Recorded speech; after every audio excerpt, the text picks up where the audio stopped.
The small town of Willow Creek, tucked away in the rolling countryside of southern England, thrummed with its gentle cadence, birds chirping in the hedgerows, the distant clatter of a farmer's tractor trundling through the fields, and the earthy scent of damp soil rising after a recent rain. Clara Henshaw, a 34-year-old history teacher with a quiet determination and a love for uncovering forgotten tales, stood outside a weathered real estate office on the town's main street, her worn leather satchel slung over her shoulder. Years of cramped London flats, raising her 10-year-old daughter Evie alone after a bitter divorce, had worn her down. A colleague had mentioned Willow Creek Manor, a sprawling Georgian estate on the outskirts, priced at an astonishingly low sum. Clara saw it as a beacon of hope, a chance to give Evie stability, to immerse herself in local history, and to rebuild their lives, despite the hushed warnings she'd overheard about the property's shadowed past. Willow Creek Manor carried a legacy steeped in darkness. Constructed in 1780 by Sir Reginald Ashwood, a wealthy landowner known for his iron-fisted rule and rumored dabbling in the occult, the estate had once been a thriving hub of agricultural wealth, its fields worked by enslaved laborers brought from distant colonies. In the early 1800s, a horrific event scarred its history. Chloe, an enslaved woman, and her two young children, Samuel and Lily, were brutally murdered by Ashwood after a failed escape attempt, their bodies hastily buried in the manor's sprawling garden. Decades later, in the 1840s, a governess named Eliza and her charge, a girl named Abigail, vanished without a trace, their screams piercing the night air, leaving behind only rumors of foul play. The manor had since passed through numerous owners, each reporting unsettling phenomena: flickering candles in empty rooms, the faint laughter of children echoing through the halls, and shadowy figures drifting past locked doors. Locals avoided the place, calling it cursed, but Clara's academic mind dismissed such tales as embellished folklore, eager to separate truth from superstition. The real estate agent, a gaunt man named Mr. Grayson with thinning hair and a nervous twitch in his left eye, handed her the keys with a strange smile that didn't reach his eyes. "It's a fine old place," he said, his voice thin and clipped. "Needs some care, but you'll manage. Just keep the doors bolted after dark, and the windows too, if you can." Clara tilted her head, her historian's curiosity piqued. "Is there something you're not telling me? About the history, I mean." Grayson shifted uncomfortably, his fingers drumming a rapid tattoo on the counter. "Just old house tales, damp walls, creaky floors, that sort of thing. Nothing to fret over, really." His gaze darted away, and he ushered her out with a quick nod, as if eager to be rid of her. Clara frowned, tucking the keys into her satchel, her mind already spinning with questions. She had a house to explore, and no ghost story would deter her from this opportunity. The drive to Willow Creek Manor wound through misty lanes, the car's tires crunching over gravel as the estate emerged from the fog, a three-story Georgian structure with ivy-choked walls, cracked windows glinting like hollow eyes, and a sagging roof that seemed to sag under the weight of its history. The garden was a wild expanse of tangled vines, ancient oaks with gnarled branches casting twisted shadows, and a creek that whispered through the undergrowth. Clara parked and stepped out, the damp air clinging to her skin as she called to Evie in the back seat. "Come on, love, let's see our new home." Evie, a shy girl with wide green eyes and a sketchbook always in hand, hesitated, clutching her pencils. "It looks creepy, Mum," she said, her voice soft and uncertain. "Like something from my drawings." "It's just old," Clara reassured her, forcing a bright smile despite the chill creeping up her spine. "We'll fix it up, make it ours." She unlocked the heavy oak door, its hinges groaning like a weary sigh, and stepped into the foyer. The space was grand yet decayed, marble floors streaked with age, a chandelier draped in cobwebs that swayed faintly in a non-existent breeze, and walls lined with faded portraits of stern-faced figures whose eyes seemed to follow her every move. The first week was a whirlwind of unpacking and settling in. Clara and Evie worked side by side, their laughter echoing through the empty rooms as they arranged furniture and hung curtains. The manor revealed its character: ornate fireplaces with chipped mantels, tall windows with warped glass that distorted the light, and a nursery on the second floor that Evie claimed as her own, its walls adorned with peeling wallpaper depicting playful children in period clothing. Clara took the master suite downstairs, its large bay window overlooking the garden, where the mist seemed to linger longer than natural, curling around the trees like ghostly fingers. By the end of the week, the basics were in place: a kitchen stocked with supplies, beds made with fresh linens, and a small radio humming softly in the living room, a lifeline against the silence. That night, as Clara tucked Evie into the nursery bed, she noticed her daughter staring at the ceiling, her sketchbook open to a half-finished drawing of a girl in a bonnet. "What's wrong, sweetie?" Clara asked, brushing Evie's hair back with a gentle hand. "I heard singing," Evie whispered, her small fingers tightening around Clara's. "Like a little girl, and a lady crying." Clara's smile faltered, but she kept her tone light. "It's just the wind, love. Old houses make all sorts of sounds." She kissed her forehead and returned downstairs, the manor's silence pressing against her ears like a heavy shroud. She poured a cup of tea, settling at the kitchen table with her notebook to draft lesson plans, the scratch of her pen a comforting rhythm. Around midnight, a soft thud jolted her from her work. She sat up, her tea forgotten, and listened. Another thud, followed by a faint giggle, high-pitched and distorted, like a child's laugh twisted into something eerie and unnatural. Her pulse quickened as she grabbed her phone, its light casting shaky shadows as she crept up the stairs. Evie's door was ajar, and inside, she slept soundly, her sketchbook resting on the pillow. The sound wasn't from her room, it came from the hallway, near the nursery. Clara moved toward the sound, the air growing colder with each step, a faint scent of lavender and decay mingling with the musty stillness. The nursery door creaked as she pushed it open, revealing a room bathed in moonlight, the wallpaper's children seeming to shift in the shadows. Toys lay scattered, dolls with cracked faces, a rocking horse with a missing eye that rocked slightly on its own, and in the corner, a shadow flickered. She froze, her phone trembling in her hand, as the giggle returned, now accompanied by a whisper. "Play with us," it said, the voice soft and childlike, tinged with a haunting sorrow. "Hello?" Clara called, her voice shaking in the dim light. "Is someone there?" The shadow shifted, taking the form of a small girl in a tattered dress, her face pale and featureless, her eyes dark voids that seemed to pull at Clara's soul. Beside her appeared a taller figure, a woman in a headscarf, her form translucent, her gaze heavy with pain and accusation. The air grew icy, and a sour odor, like rotting wood and damp earth, filled the room, thick and oppressive. Clara stumbled back, her phone slipping from her grasp, the light flickering out. In the darkness, she heard footsteps, light and pattering, like children running, circling her, followed by a deeper voice that rumbled from the shadows. "Stay, or join us," it growled, ancient and resonant, sending a shiver down her spine. Panic surged through her. She fumbled for the door, her hands shaking as she pushed against it, the wood resisting before creaking open. She fled downstairs, locking herself in her room, her chest heaving as she tried to rationalize what she'd seen. Had she imagined it? Exhaustion from the move, perhaps. She called her sister, Helen, a nurse who lived in the next town, her voice breaking with fear. "Helen, something's wrong with the manor. I heard voices, saw shadows in the nursery, a girl and a woman."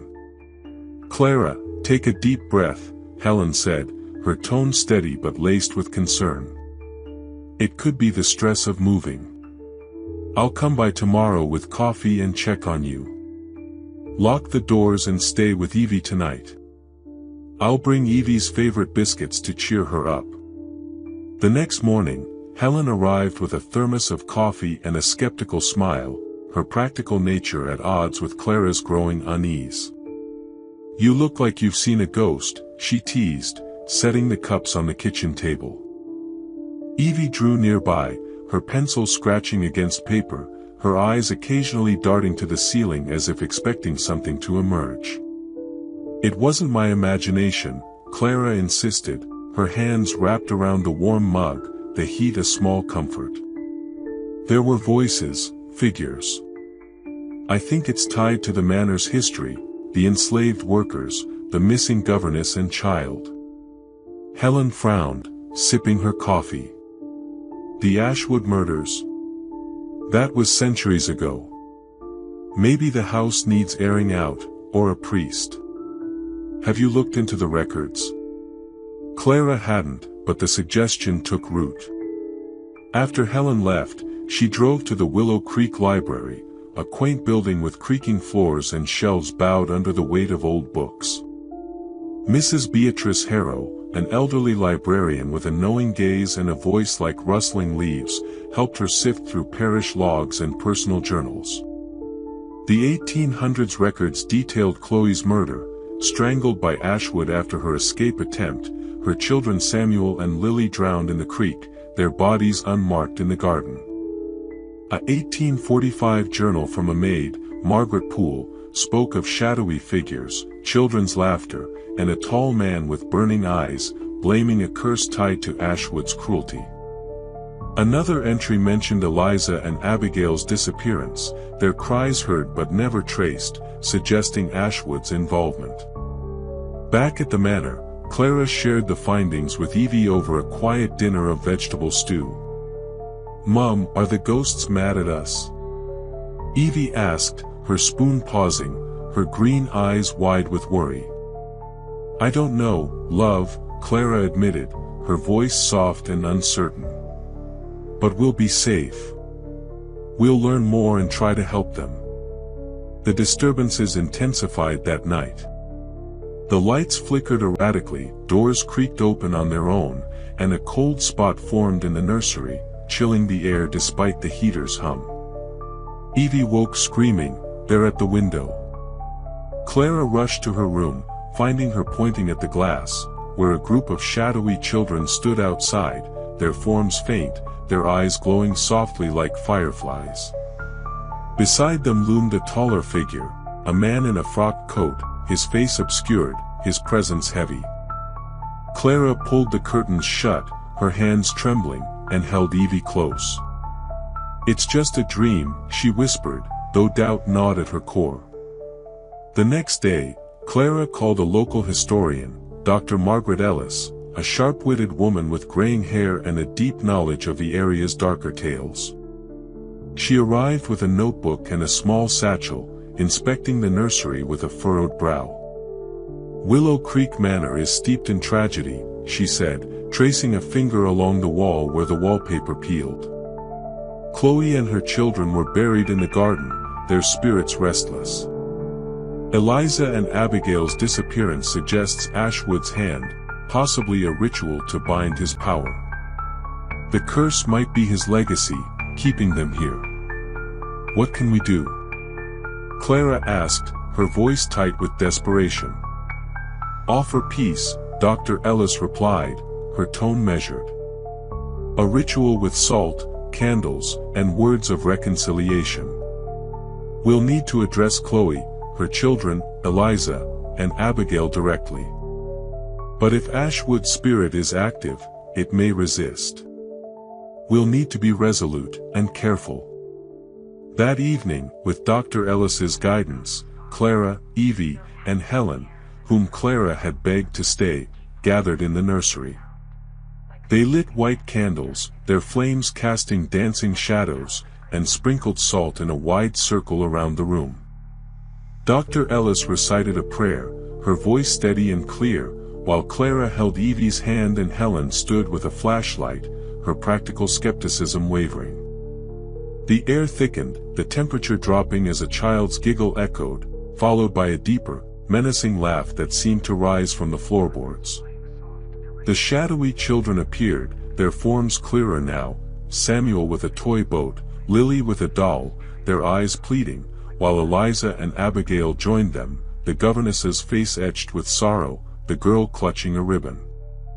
Beside them loomed Ashwood, a tall figure in a frock coat, his face twisted with rage, his eyes burning a fierce red.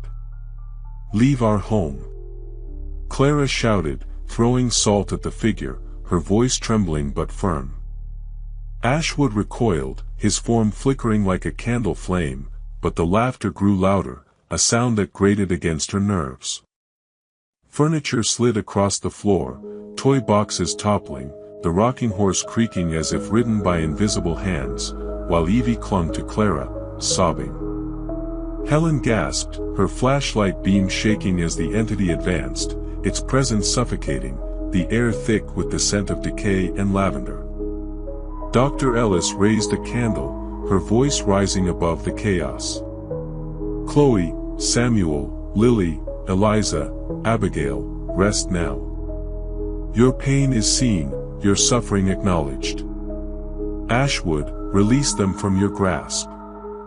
The house shook, a deafening roar filling the air, windows rattling in their frames. The children's figures brightened, their eyes softening with gratitude, while Ashwood snarled, "You cannot free them. This is my dominion." His form lunged, tendrils of shadow reaching for Clara, but Dr. Ellis splashed holy water from a vial, the liquid sizzling against him. The entity screamed, a sound that pierced the night, its form convulsing as the candle flames flared. The children's voices whispered in unison, "Thank you," their figures fading into the light, leaving Ashwood alone. With a final roar, Ashwood's form dissolved into a cloud of black smoke that seeped into the walls, the nursery growing still. The silence that followed was heavy, the air warming slightly, though the scent of lavender lingered like a memory. "Is it over?" Evie whispered, her voice small and shaky, her face buried in Clara's shoulder. "Partially," Dr. Ellis said, wiping sweat from her brow, her breath uneven. "The children and Eliza may find peace, but Ashwood's curse lingers. His spirit is tied to the manor, greed and cruelty don't fade easily. Keep the salt, the candles, and stay watchful." The next morning, the manor was calm, though the nursery bore scars, scattered toys, a cracked mirror, and a faint burn mark on the floor where Ashwood had stood. Clara and Evie cleaned up, their movements slow and deliberate, their spirits bruised but resolute. Clara considered selling, unable to shake the feeling of being watched, the weight of unseen eyes. The real estate listing went up, but offers were scarce, buyers cited an inexplicable dread, a chill that lingered in the air. Weeks later, in a new cottage in Willow Creek, Clara thought the nightmare had ended. The cottage was cozy, its walls bright with Evie's drawings, a stark contrast to the manor's gloom. But late at night, she'd wake to children's laughter drifting on the breeze, the faint scent of lavender wafting through the room, and see a red glow at the window, a shadow lurking in the mist. Evie began drawing pictures of a tall man with burning eyes, her nightmares returning, her sketches growing darker. Clara kept salt by the door, candles on the mantel, and a prayer on her lips, but the unease persisted. One evening, as rain tapped against the cottage windows, Clara found an old letter tucked into a book from the manor's library. It was written in a shaky hand, dated 1845, signed by Margaret Poole. "The master's shadow lingers, his curse binding the lost. They seek release, but he guards the threshold. Beware the night." The words sent a chill through her, and that night, the laughter grew louder, the red glow brighter, as if Ashwood's spirit had followed them, a silent predator waiting in the shadows.